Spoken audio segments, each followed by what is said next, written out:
بسم اللہ الرحمن الرحیم۔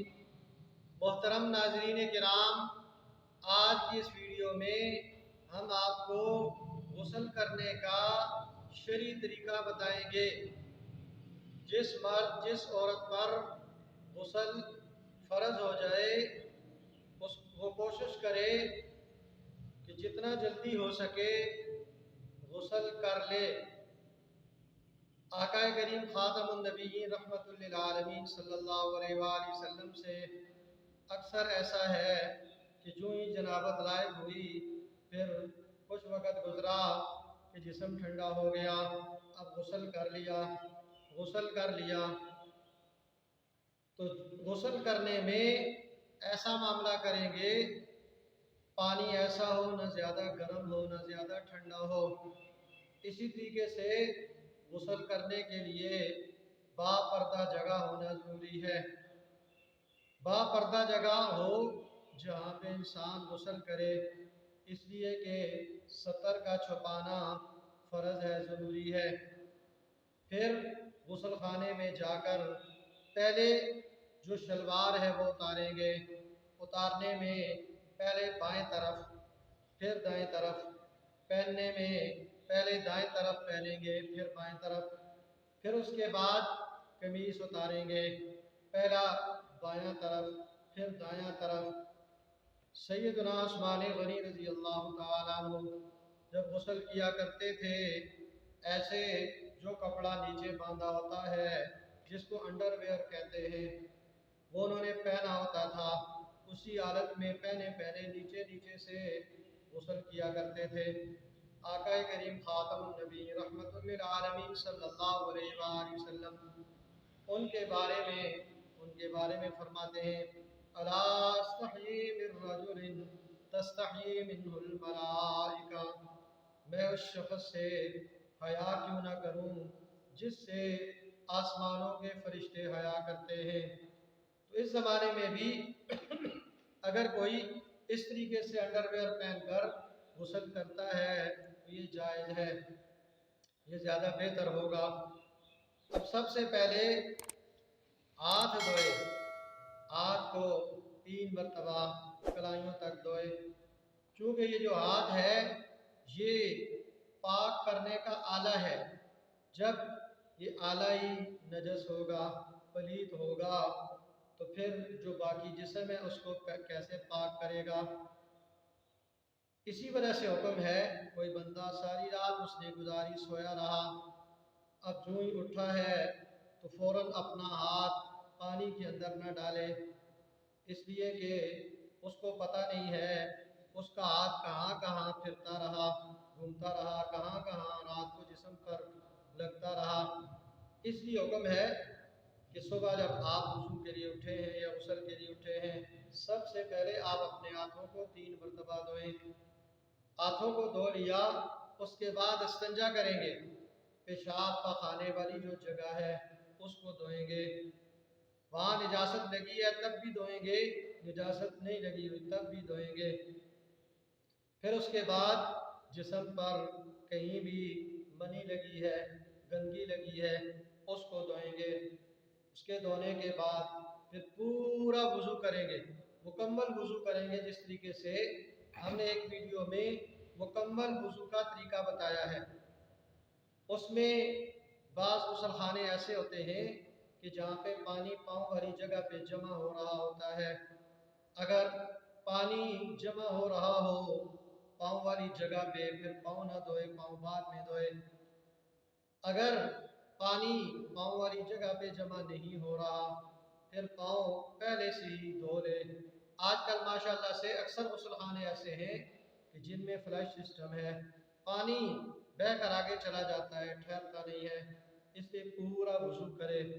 پورا وضو کرنے کے بعد اب یہ بندہ ایسے پانی لے گا، پانی لے کر پہلے سر میں ڈالے گا 3 دفعہ، پھر پانی ڈالے گا دائیں کندھے پہ 3 دفعہ، پھر پانی ڈالے گا بائیں کندھے پہ 3 دفعہ، خوب ملے گا دلے گا، مل ڈال کر جسم کو پھر اس پہ پانی ڈالے گا تاکہ بال برابر بھی جگہ خشک نہ رہے۔ اگر بال برابر بھی جگہ خشک رہ گئی تو وضو نہیں ہوگا۔ होगा, वज़ू नहीं होगा। इसी तरीके से हो सके तो बालों में, दाढ़ी में, सर में शैम्पू इस्तेमाल कर ले, बाकी जिस्म पर साबुन इस्तेमाल कर ले। अगर सारे जिस्म पर साबुन इस्तेमाल किया तब भी ठीक है, अगर साबुन इस्तेमाल नहीं किया तब भी ठीक है, वज़ू या गुस्ल हो जाएगा। अब उसके बाद ये बंदा अगर इसने अंगूठी पहनी हुई है उसको ऐसे हिलाए, अगर सख्त है फिर हिलाना ज़रूरी है, अगर सख्त नहीं है फिर भी हिलाना मुस्तहब है। इसी तरीके से किसी औरत ने बालियाँ पहनी हुई हैं या नाक में उसने कोई ना कोई चीज़ डाली है, कोका डाला हुआ है, तो उस सूरत में उसको भी, बाली को भी वहाँ भी हिलाना ज़रूरी है ताकि अंदर पानी पहुँच जाए या नाक के अंदर भी पानी पहुँच जाए। बहुत ही अहम मसला है औरतों के लिए खुसूसी तौर पर कि अगर किसी का नाक सला हुआ है, कान सले हुए हैं और उसमें कोई चीज़ बाली वगैरह, कोका वगैरह डला हुआ नहीं है, तो फिर छोटी तीली लेकर उसमें उसको गीला करके जब भी गुस्ल फ़र्ज हो जाए तो यहाँ जो सुराख हैं उनके अंदर पानी पहुँचाना ज़रूरी है। इसी तरीके से बाज़ दफ़ा ऐसा होता है कि नाखन पालिश लगी होती है, तो नाखन पालिश लगी हुई हो तब भी गुस्ल नहीं होता, उसको उतार कर उस तय को ख़त्म करके फिर हम जो है गुस्ल करेंगे तब होगा। इसी तरीके से अगर जिस्म पे कहीं अल्फ़ी लगी हुई है तो चूँकि जो अल्फ़ी है इसकी भी तय जम जाती है, इसकी भी तय जम जाती है, तो जब तक अल्फ़ी को खुरच कर ख़त्म नहीं करेंगे गुस्ल नहीं होगा। इसी तरीके से अगर बाज़ औक़ात औरतें आटा गूँथती हैं या मर्द ने आटा गूँधा, उसके नाखनों में आटा खुशक रह गया, तो चूँकि आटे की भी तय जम जाती है, पानी अंदर नहीं पहुँचता, इस सूरत में भी गुस्ल नहीं होगा, वज़ू नहीं होगा। लिहाजा पहले उस खुरच कर उस तय को ख़त्म करें, फिर गुस्ल करें, फिर गुस्ल करें। इस तरीके से फिर जो गुस्ल है उसके अंदर फ़र्ज है कि अगर रोज़ा नहीं है फिर ऐसे हाथ में पानी लेकर गरारा करेंगे 3 दफ़ा, और अगर रोज़ा है तो फिर कुल्ली करेंगे, गरारा नहीं करेंगे। ऐसे हाथ में पानी लेकर मुंह में डालेंगे, पूरे मुंह को ऐसे करेंगे, हिलाएंगे ताकि पूरे मुंह में पानी पहुंच जाए।